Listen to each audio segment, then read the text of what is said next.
Hello દોસ્તો, આપ સર્વેનું સ્વાગત છે આપણી ચેનલ હેલ્પ ઇન ગુજરાતીમાં। આજના વિડીયોમાં વાત કરીશું કે પાક વીમો અને સરકારની સહાય શું બંને એકસાથે લાભ મળી શકે છે। તો પાક વીમો સમજશું, સરકારની સહાય શું છે એ સમજશું અને બંનેની તમે એકસાથે તમે લાભ લઈ શકો છો કે નહીં એની વિશે માહિતી મેળવશું। તો સંપૂર્ણ માહિતી આ વિડીયોમાં છે, જેથી વિડીયોને અંત સુધી જુઓ। તો હવે જાણી લઈએ કે પાક વીમો એટલે શું। તો પાક વીમો એ એવી સરકારી યોજના છે જેમાં ખેડૂત પાકનું વીમા કવચ લે છે। જો કોઈ કુદરતી આફત કે અન્ય આવરી લેવામાં આવેલા જોખમોના કારણે જો પાકને કોઈ પણ પ્રકારનું નુકસાન થાય તો વીમા કંપની દ્વારા નિયમો મુજબ વળતર આપવામાં આવે છે। પાક વીમો કોને કહેવામાં આવે છે કે જે પણ તમે પાક વાવેલો છે એ કોઈ પણ વીમા કંપની છે એ તમને વીમા કવચ આપે છે। જો તમારા પાકને કોઈ કુદરતી આફતથી નુકસાન થાય અથવા તો જે પાકને જોખમો રહેલા છે એ અમુક જોખમો લખેલા હોય છે કે આ જો જોખમ થાય તો તમને વીમો મળવાપાત્ર છે, તો એ પ્રકારનું તમને એક વીમા કવચ આપવામાં આવે છે। જો એમાંથી કોઈ પણ વસ્તુ થાય તો તમને જે પણ ટર્મ્સ એન્ડ કન્ડિશન છે એ પ્રમાણે તમને વીમો મળતો હોય છે, તો આને પાક વીમો કહેવામાં આવે છે। પાક વીમાનો હેતુ ખેડૂતોને આર્થિક નુકસાનથી બચાવવાનો છે। તો પાક વીમો છે એ તમારે જે ખેડૂત છે એ લોકોને જે કંઈક નુકસાની થઈ છે, કોઈ કુદરતી આફતના લીધે પાક ખરાબ થઈ ગયો છે તો એમાં આર્થિક સહાય મળી રહે એ માટે પાક વીમો લેવામાં આવે છે, તો એને પાક વીમો કહેવામાં આવે છે। હવે જોઈએ કે સરકારની પાક નુકસાનમાં સહાય શું છે। તો પાક વીમો સમજી લીધો, હવે જોઈએ કે સરકારની પાક નુકસાન સહાય શું છે। તો સરકાર દ્વારા કેટલીક વિશેષ પરિસ્થિતિઓમાં ખેડૂતોને સીધી આર્થિક સહાય આપવામાં આવે છે। સામાન્ય રીતે આ સહાય નીચેની પરિસ્થિતિઓમાં આપવામાં આવે છે, તો એમાં તમારે કોઈ વીમો લેવાની જરૂરિયાત નથી। સરકાર દ્વારા જે પણ સહાય મળે છે એ બધા ખેડૂતોને મળે છે। તો કઈ કઈ પરિસ્થિતિઓમાં તમને સહાય મળે છે, તો જેમ કે ભારે વરસાદ છે, દુષ્કાળ છે, કરા પડીને તમારો પાક ખરાબ થઈ ગયો હોય, વાવાઝોડું આવ્યું હોય કે અન્ય કોઈ કુદરતી આપત્તિઓ આવી હોય તો તમને સરકાર દ્વારા સહાય મળે છે। એમાં તમારે કોઈ વીમા કવચ લેવાની જરૂરત નથી, ગવર્મેન્ટ ડાયરેક્ટ તમને આર્થિક સહાય પૂરી પાડે છે કોઈ પણ શરત વગર। સરકાર દ્વારા નુકસાનનું સર્વેક્ષણ કર્યા બાદ પાત્ર ખેડૂતોની સહાય કરવામાં આવે છે। તો સરકાર દ્વારા જે પણ પાક નુકસાન થયો છે એને જોવામાં આવે છે, કેટલું નુકસાન થયું છે એ પ્રમાણે તમને સહાય આપવામાં આવે છે। તો આને પાક નુકસાનની સહાય કહેવામાં આવે છે। તો બંને વસ્તુ અલગ અલગ છે। હવે જોઈએ કે શું આ બંને લાભ એકસાથે મળી શકે છે। તો કોઈ કુદરતી આફતથી તમારો પાક ખરાબ થઈ ગયો હોય અને તમે જો એની ઉપર વીમો લીધેલો હોય તો તમને વીમો મળે છે કે પછી સરકાર દ્વારા જે પણ બધા ખેડૂતોને સહાય મળે છે એ સહાય મળે છે।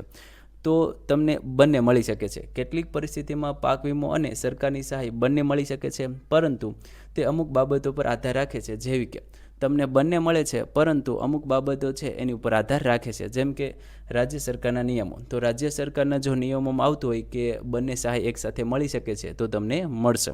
ત્યારબાદ છે કેન્દ્ર સરકારની માર્ગદર્શિકા। તો કેન્દ્ર સરકારે કોઈ માર્ગદર્શિકા બહાર પાડેલી હોય કે જે લોકોએ પાક વીમો લીધો હોય એ પણ સહાય મળે અને કુદરતી આફતોના કારણે જે ખરાબ થઈ ગયો છે પાક એને સરકારી જે સહાય મળે છે એ પણ મળવી જોઈએ, તો તમને જરૂરથી મળશે।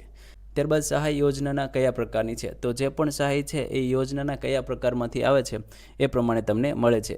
વીમા કંપનીના નિયમો પ્રમાણે જે પણ તમે પાક વીમો લીધેલો છે એ જે કંપની છે એ જો કંપનીને ટર્મ્સ એન્ડ કન્ડિશનમાં લખેલું હોય કે પાક વીમો કોઈ પણ જ્યારે પણ સરકારી તમને સહાય મળે છે એની સાથે સાથે પાક વીમો પણ અમે આપશું એવું લખેલું હોય તો તમને મળે છે। પરંતુ જો એવું લખેલું હોય કે જો સરકારી સહાય મળે તો અમે પાક વીમો આપવા બંધાયેલા નથી તો તમને પાક વીમો મળતો નથી। તો તમારે જ્યારે પણ કોઈ પણ વીમા કંપનીમાં તમે વીમો ઉતારો છો ત્યારે ટર્મ્સ એન્ડ કન્ડિશન વ્યવસ્થિત વાંચી લેવી જોઈએ। નુકસાનની પરિસ્થિતિ, તો તમારે કેટલું નુકસાન થયું છે એની ઉપર પણ આધાર રાખે છે। કેટલાક કિસ્સાઓમાં બંનેને લાભ મળે છે, જ્યારે કેટલીક યોજનાઓમાં ડબલ લાભ આપવામાં આવતો નથી। તો ઘણા બધા કિસ્સાઓ છે એમાં તમને બંને સહાય મળે છે, પરંતુ ઘણા બધા કિસ્સાઓમાં તમને એક જ ખાલી સહાય મળતી હોય છે। હવે જોઈએ કે ક્યારે બંને લાભ મળી શકે। તો કઈ પરિસ્થિતિમાં તમને બંને લાભ મળી શકે છે। તો નીચેની પરિસ્થિતિ હોય તો તમને બંને લાભ મળી શકે છે, જેમ કે ખેડૂતે પાક વીમો લીધેલો હોય, તમે ઓલરેડી પાક વીમો લીધેલો હોય તો તમને પાક વીમો તો મળવાનો છે, પરંતુ જે સરકાર દ્વારા સહાય મળે છે એ પણ તમને મળશે।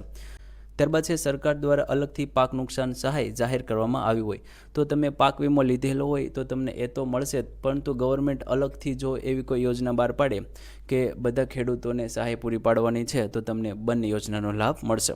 સહાય યોજના અને વીમા યોજના અલગ અલગ નિયમો હેઠળ ચાલતી હોય, તો સહાય યોજના છે એના કંઈક અલગ નિયમો હોય, પાક વીમા હોય એના કંઈ અલગ નિયમો હોય, તો તમને બંનેના લાભ મળશે।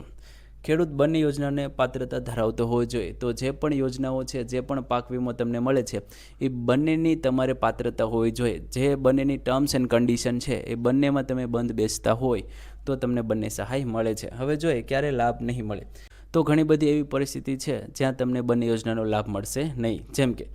જેમ કે સરકાર દ્વારા સ્પષ્ટ સૂચના આપવામાં આવી હોય કે એક જ પ્રકારના નુકસાન માટે ડબલ લાભ નહીં મળે.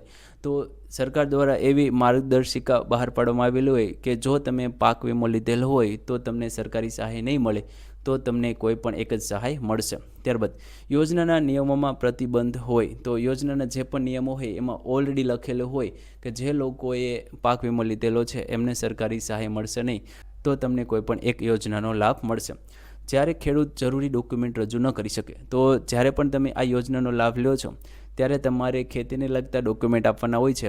એ ડોક્યુમેન્ટ તમે રજૂ ન કરી શકો તો તમને યોજનાનો લાભ મળશે નહીં. ત્યારબાદ સર્વેમાં નુકસાન પાત્ર ન ગણાય, તો જ્યારે પણ ગવર્મેન્ટ સર્વે કરે છે ત્યારે તમારા પાકમાં એવું જણાય કે એટલું બધું નુકસાન નથી થયું, તો તમને એક પણ યોજનાનો લાભ મળશે નહીં, અથવા તો એક યોજનાનો તમને લાભ મળશે. હવે જોઈએ કે મહત્ત્વની બાબતો થોડી લખેલી છે, એની વિશે વાત કરી લઈએ. પાક વીમાનો પ્રીમિયમ સમયસર ભરવાનો છે. તો જ્યારે પણ તમે પાક વીમો લ્યો છો ત્યારે તમારે જે પ્રીમિયમ ભરવાનું હોય છે એ તમારે સમયસર ભરી દેવું જોઈએ. ત્યારબાદ છે પાક નુકસાનીની જાણ કરવામાં મોડું ન કરો.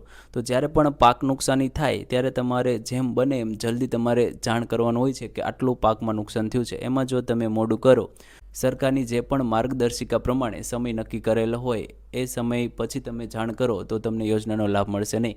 એટલા માટે તમારે મોડું કરવું જોઈએ નહીં. અરજીની રસીદ સાચવીને રાખો. જે પણ અરજી તમે કરી છે એ અરજી નંબર અથવા તો જે પણ તમને રસીદ મળેલી છે એ સાચવીને રાખવાની છે. તમામ ડોક્યુમેન્ટની નકલ રાખવાની છે. જે પણ ડોક્યુમેન્ટ જરૂરી છે એ ડોક્યુમેન્ટની તમારે નકલ જોડે રાખવાની છે. ત્યારબાદ છે સરકાર દ્વારા જાહેર કરાયેલી સૂચના ઉપર ધ્યાન આપો. તો સરકાર દ્વારા જે પણ સૂચના મળે છે એ વ્યવસ્થિત તમારે વેબસાઇટ ઉપર જોતા રહેવાનું છે. તો આટલી બાબતોનું તમારે ખાસ ધ્યાન રાખવાનું છે. તો આવી રીતે તમે બંને યોજનાનો લાભ લઈ શકો છો કે નથી લઈ શકતા એ વિડીયોમાં આપણે વાત કરી છે. જો મિત્રો તમને આ વિડીયો ગમ્યો હોય તો જરૂરથી લાઇક કરી દેજો, ચેનલને સબસ્ક્રાઈબ કરી દેજો. ધન્યવાદ દોસ્તો.